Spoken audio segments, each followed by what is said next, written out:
শিক্ষার্থীরা তোমরা যারা নবম শ্রেণীতে পড়ো তোমাদের বাংলাদেশের ইতিহাস ও বিশ্ব সভ্যতা অর্থাৎ ইতিহাসে অর্ধবার্ষিক পরীক্ষা 2025 প্রশ্ন ও ফাইনাল সাজেশন নিয়ে হাজির হয়ে গেলাম।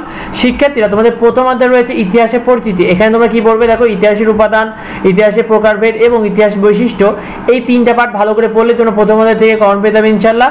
শিক্ষার্থীরা তোমাদের দ্বিতীয় অধ্যায় রয়েছে বিশ্ব সভ্যতা। এটা কিন্তু খুবই গুরুত্বপূর্ণ একটি অধ্যায়। এই অধ্যায়ে তোমাদের কিন্তু সিন্ধু সভ্যতা, মিশরীয় সভ্যতা, গ্রিক সভ্যতা এবং রোমান সভ্যতা, এই চারটা সভ্যতা খুব ভালো করে পড়লে তোমার দ্বিতীয় অধ্যায় থেকে যে প্রশ্ন আসুক তুমি কমন পেয়ে যাবে ইনশাআল্লাহ। শিক্ষার্থীরা এরপর তৃতীয় অধ্যায় রয়েছে তোমাদের প্রাচীন বাংলার জনপদ। এটা কিন্তু খুবই ছোট অধ্যায়। এখানে শুধুমাত্র জনপদের বিষয়টি তোমরা যদি ঠিকমতো পড়ো তাহলে এখান থেকে সৃজনশীল এবং এমসিকিউ কমন পেয়ে যাবে। শিক্ষার্থীরা তোমাদের চতুর্থ অধ্যায় রয়েছে প্রাচীন বাংলার রাজনৈতিক ইতিহাস। এখানে তোমরা স্বাধীন বঙ্গরাজ্য, মৎস্যান্যায় ও পাল বংশ এবং দক্ষিণ পূর্ব বাংলার স্বাধীন রাজ্য এবং সেন বংশ, এই চারটা পার্ট খুব ভালো করে পড়ো। এবং পঞ্চম অধ্যায়ের রয়েছে বাংলার সামাজিক, অর্থনৈতিক এবং সাংস্কৃতিক ইতিহাস।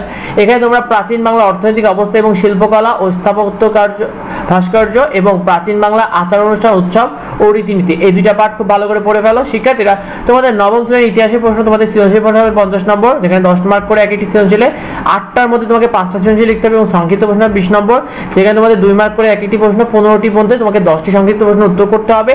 অন্যদিকে তোমাকে কিন্তু এখানে 2 ঘন্টা 30 মিনিট সময় থাকবে এবং এমসিকিউতে তোমাদের 30 মার্ক থাকবে, সেখানে কিন্তু তোমাকে 30 মিনিট দেওয়া হবে।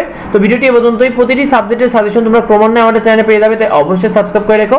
আর তোমাদের কার কি পরীক্ষা অবশ্যই আমাদেরকে কমেন্টে জানাতে ভুলবে না। দেখা হয় পরবর্তী ভিডিওতে। ধন্যবাদ সবাইকে।